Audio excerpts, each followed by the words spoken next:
Hi, my name is Audrey Strawn, and I did my course over English Language Arts for kindergartners. My instructional goal was to teach students how to read and identify different types of stories. My instructional objective was at the end of this lesson, students will be able to retell a story using key ideas from the story. And then my core content standard that I used was with prompting and support, retell familiar stories including key details. So I'm going to skip the characteristics of student learners now, and then I will go back to it after we go over the lesson plan, because then it would make more sense to you.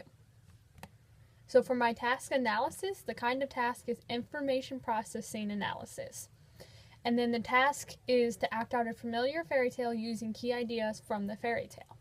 In order to do this, students will need to 1. Know what a fairy tale is, 2. Read a fairy tale, 3. Know what a play is and how to create one, 4. Come up with a play using key ideas from a fairy tale, and 5. Present in front of a group of people. So let's go over the sequence of instructional activities now. So the first thing you're going to do is talk to students about what a fairy tale is. So you might do that by giving them a definition of the fairy tale. So a definition of a fairy tale is a children's story about magical and imaginary beings and lands. So just talk to the kids about it, make sure they understand what that is, what magical, imaginary beings is, how you know it's magical or imaginary. So like an example would be like if there's talking animals, that would be imaginary because animals can't really talk in real life and stuff like that. And then your second thing you're going to do is ask students if they know of any fairy tales. Some examples of fairy tales that you can use is the Three Little Pigs, Goldilocks, Jack and the Beanstalk, The Princess and the Pea, The Lion and the Mouse. There's also like Cinderella, Beauty and the Beast, Sleeping Beauty. So any of those that the kids might know. And you can say like, they're going to know, at first they might be a little bit hesitant because they won't know exactly what a fairy tale is. So if you give them a few examples, that will kind of get them going. And you can talk about how many of these have been made into, like how they might have read them in books, or they've been made into movies and stuff like that, where they see them around their life and type of thing. And so then this will show them that fairy tales are all around them. And then what you're going to do is you're going to actually read the students the fairy tale Goldilocks. And so while reading them the book, you don't want to just sit there and like read straight through it, because you're going to read all of it, but you want to like talk about fairy tales and what the different facts show them about fairy tales as you go. So 4, ask the students what in Goldilocks shows us that a story is a fairy tale. Some reasons might be magical beings, talking animals, because the bear's talking and stuff, and so that's obviously not realistic because you never hear bears talk. Also, there'd be like imaginary world kind of, because bears don't live in houses with chairs and beds and porridge. So you could talk about that, and then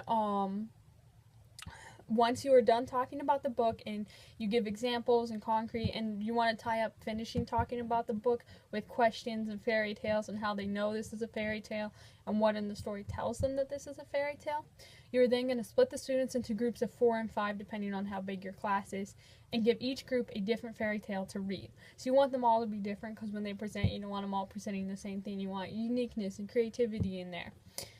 So some of the fairy tales, you can use any fairy tales you want. Like you can just go to the library, because you're going to want each group to have a book too, so you can go to your library within your school to pick out the fairy tales and do it that way. And like some really good ones that are like boys and girls, because you might want to stick away from the Princess Disney ones, because then you might get students that like just do their plays based off of a movie that they've seen. So I would try to stick away from the Disney type ones. And princesses, like keep them where like boys and girls will both enjoy to do it, because a boy won't want to do a princess one as much as like a girl would want to do a princess one. Okay, so once you have your students split apart and you have given each of them a fairy tale book, and make them kind of short. Like you don't want super long stories, because they're going to do short plays and they have to be able to remember what their play is and stuff, and it to be common for them to be able to read it a couple times. So like don't make them really long fairy tales. And they can even shorten them up for their play if they want, to make it easier for the students. So once the students are in their group, have each of them read through their book individually and then read through their book as a group. So they read it a couple times so the key ideas stick in their head. And they can have the book with them as they make their plays too. And so after reading their fairy tales, have them come up with a play using key ideas from the fairy tale. So they don't have to follow the book exactly, they can just use key ideas.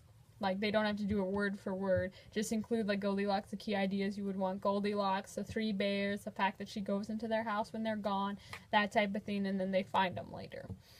Those key ideas, concrete examples in the book. And also, you want to make sure that, like, in their play, that it's making it like a fairy tale type play, so that they have those fairy tale aspects within their play, which they will have if they're using the key ideas from the book. Okay, so then have the students practice their short plays. The play should be around 3 to 5 minutes long, so not like super long.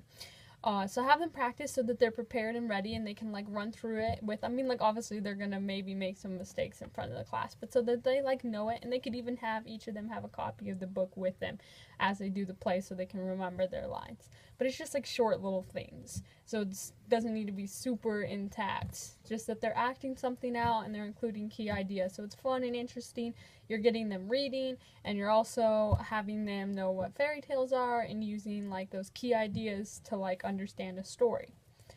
So and then once you're done doing the short plays, once they're done practicing, which that should like let them practice for about 10 minutes or so, then have the students take turns presenting their plays to the class. So you'll round up all the class together and like take turns presenting their little play in front of the class. So it's like fun. They get to interact with their classmates. And then wrap up the activity by talking about what fairy tales are and how they can tell if a story is a fairy tale or not. So you want to tie it all back together about like ask them, and when you're doing this, talking about fairy tales again, you can have them describe within each other's fairy tales, they're like other group fairy tales from their classmates, what in their fairy tale made it a fairy tale, so how they know it's a fairy tale, so you bring back those key points of the lesson. Okay, so now we're going to talk about the characteristics of student learners. So the first one is emerging ability to use visual imagery to enhance memory, especially with adult prompting. So this would be visual imagery would be them acting out the play. So they're using visual imagery, them acting out the play, to remember the key ideas of this lesson. And slight prompting, because as they do their lessons, you're going to walk around and like talk to them, make sure they get it, like make sure they're getting together a play. Okay, so the next one is emerging ability to set self-chosen goals for learning achievement. So this is, they have to be kind of like self-in-charge type of thing while they're doing this, because they have to make the goal of what their play is going to be, like how they're going to act it out, and so they have to have their own goals set up to like make it, and they have to be kind of self-aware of that when they're doing their plays. And then the next one is some self-instruction to guide behavior. So that's kind of the same as the self-goal, that they're going to have to instruct themselves through the play, like you're going to be there to help and walking around to keep them on track. But they're still going to like have some self-thing, which is also good because it will get them involved in the activity, because it's not just them passively sitting there listening to you talk about fairy tales. They're actively involved in a fairy tale. And so then my next one is examples of effective reinforcers, teachers' approval. Such as smiles and praises. So this would come at the end of the activity when they present in front of the group, but like everybody's going to be clapping, you're going to like, people are smiling, giving them praise, like good job on your play. So this will like give them the approval and the incentive to like do their play, because they get to present it in front of the group type of thing. And so then the next one is pursuit of interesting and enjoyable activities regardless of expectations for success. So kids are going to want, like when they're younger, it's harder for them to just sit down and take notes or like just read a long book as it is for like kids our age now. So you're going to want the activities to be very interesting and engaging for them to do. So making a play out of a fairy tale is very interesting. Instead of them just sitting down reading the book like they always do, they get to actually act it out and understand it. So that's a really good way to get them engaged into their learning, and they actively have to be involved in it. And then the last one is emergence of class inclusion. So this works with this because the whole class is involved when they're presenting their fairy tales. And so class inclusion, where they're clapping for each other, congratulating each other on what they did. And so the whole class is involved, and it's showing them how to be respectful listeners too, not only just to the teachers, but to each other. So overall, my lesson plan is about the kids acting out a common fairy tale from them using those key ideas from the lesson, and it involves English language arts in kindergarten, and the core standard that we went over is with prompting and support, retell familiar stories including key details. So they're retelling their fairy tales using key details from the story. Thank you.